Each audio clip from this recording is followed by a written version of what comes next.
ಸಾಂಕ್ರಾಮಿಕ ಕಾಯಿಲೆಗಳು ತುಂಬಾ ವರ್ಷಗಳಿಂದ ಇವೆ.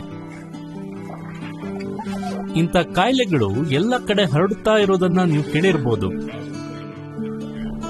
ಆದ್ರೆ ಆ ಕಾಯಿಲೆಗಳು ನಿಮ್ಮನೆಗೆ ಬಂದ್ಬಿಟ್ರೆ ಏನ್ ಮಾಡ್ತೀರಾ? ಅಯ್ಯೋ, ಈಗ ಏನ್ ಮಾಡೋದಪ್ಪ ಅಂತ ನಿಮ್ಗೆ ಭಯ ಆಗ್ಬೋದು. ಆದ್ರೆ ಹೆದರ್ಬೇಡಿ, ಅದು ನಿಮ್ಮ ಮನೆಯೊಳಗೆ ಬರ್ದೇ ಇರೋ ತರ ತಡಿಬಹುದು.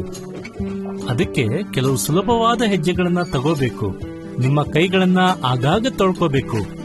ಸೋಪು ಮತ್ತು ನೀರಿನಿಂದ 20 ಸೆಕೆಂಡುಗಳು ಕೈ ತೊಳಿಬೇಕು. ಆಗ ನಮ್ಮ ಕೈಯಲ್ಲಿ ಅಂಟ್ಕೊಂಡಿರೋ ಬ್ಯಾಕ್ಟೀರಿಯಾ ಅಥವಾ ವೈರಸ್ಗಳು ಸತ್ತೋಗುತ್ತೆ.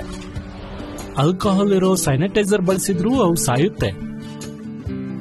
ಕೆಮ್ಮುವಾಗ, ಸೀನುವಾಗ ಟಿಶ್ಯೂ ಬಳಸಿ ಅಥವಾ ಮೊಣಕೈಯನ್ನ ಅಡ್ಡ ಹಿಡೀರಿ.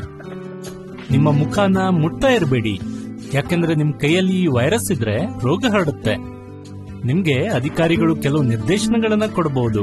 ಅವರು ಸ್ವಲ್ಪ ದಿವಸ ಮನೆಯಲ್ಲೇ ಇರೋಕೆ ಹೇಳ್ಬೋದು. ಹೊರಗಡೆ ಹೋದಾಗ ಮಾಸ್ಕ್ ಹಾಕೋಕೆ ಹೇಳ್ಬೋದು. ಮತ್ತೆ ಸಾಮಾಜಿಕ ಅಂತರ ಇಟ್ಕೊಳ್ಳಿ ಅಂತ ಹೇಳ್ಬೋದು. ಆಗ ಅದನ್ನೆಲ್ಲ ಪಾಲಿಸಿ. ನಿಮ್ಗೆ ಹುಷಾರಿಲ್ಲ ಅಂತ ಗೊತ್ತಾದ ತಕ್ಷಣ ಡಾಕ್ಟರ್ನ ಕರೀರಿ. ನಿಮ್ಮ ಮಾನಸಿಕ ಆರೋಗ್ಯನೂ ತುಂಬಾ ಮುಖ್ಯ. ಯಾವಾಗ್ಲೂ ನ್ಯೂಸು, ವರದಿಗಳು, ಅಂತೆ ಕಂತೆಗಳನ್ನ ನೋಡ್ತಾ ಅದರಲ್ಲೇ ಮುಳುಗಿದ್ರೆ ಭಯ, ಆತಂಕ ಜಾಸ್ತಿ ಆಗುತ್ತೆ. ನಾವು ವಿಷಯಗಳನ್ನ ತಿಳ್ಕೊಂಡಿರೋದು ಒಳ್ಳೇದೇ, ಆದ್ರೆ ಅದಕ್ಕೊಂದು ಲಿಮಿಟ್ ಇಡಿ. ಯಾವಾಗ್ಲೂ ಬ್ಯುಸಿಯಾಗಿ ಲವಲವಿಕೆಯಿಂದ ಇರಿ. ಫ್ರೆಂಡ್ಸು, ಫ್ಯಾಮಿಲಿ ಜೊತೆ ಫೋನಲ್ಲಿ ಮಾತಾಡ್ತಾ ಇರಿ. ಆಗ ನಿಮ್ಗೆ ಬೋರ್ ಆಗಲ್ಲ, ಖುಷಿಯಾಗಿ ಇರ್ಬೋದು. ನೀವು ಆರೋಗ್ಯವಾಗಿರ್ಬೇಕಿದ್ರೆ ಇನ್ನೊಂದು ವಿಷಯನೂ ಮಾಡ್ಬೇಕು. ಯೇಸು ತರ ಯಾವಾಗ್ಲೂ ಪ್ರಾರ್ಥಿಸ್ತಾ, ಧ್ಯಾನಿಸ್ತಾ ಇರಬೇಕು. ಇದು ತುಂಬಾ ಮುಖ್ಯ. ಹೀಗೆ ನಿಮ್ಗೆ ಸಿಗೋ ಸಮಯನ ಯೆಹೋವನಿಗೆ ಹತ್ರ ಆಗೋಕೆ ಉಪಯೋಗಿಸ್ಕೊಳ್ಳಿ.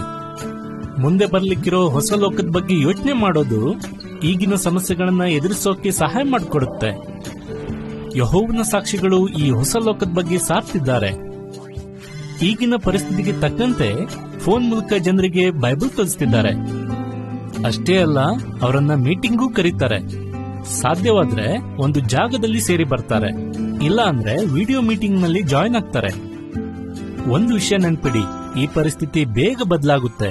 ಯೆಶಾಯ 33:24 ಹೇಳಿದ ಹಾಗೆ, ನನ್ಗೆ ಹುಷಾರಿಲ್ಲ ಅಂತ ಯಾರು ಹೇಳ್ದಿರೋ ಕಾಲ ಬರುತ್ತೆ. ಆದ್ರೆ ನಾವು ಅಲ್ಲಿ ತನಕ ಧೈರ್ಯವಾಗಿರ್ಬೇಕಂದ್ರೆ ಯೆಶಾಯ 30:15 ಹೇಳೋ ತರ ಶಾಂತಿಯಿಂದ ಇದ್ದು ಭರವಸೆ ಇಡಬೇಕು. ಹಾಗಾಗಿ ಇಂಥ ಪರಿಸ್ಥಿತಿಗಳು ಬಂದಾಗ ಧೈರ್ಯ ತಂದ್ಕೊಳ್ಳಿ, ನಿರ್ದೇಶನಗಳನ್ನ ಪಾಲಿಸಿ, ಆರೋಗ್ಯವಾಗಿರಿ.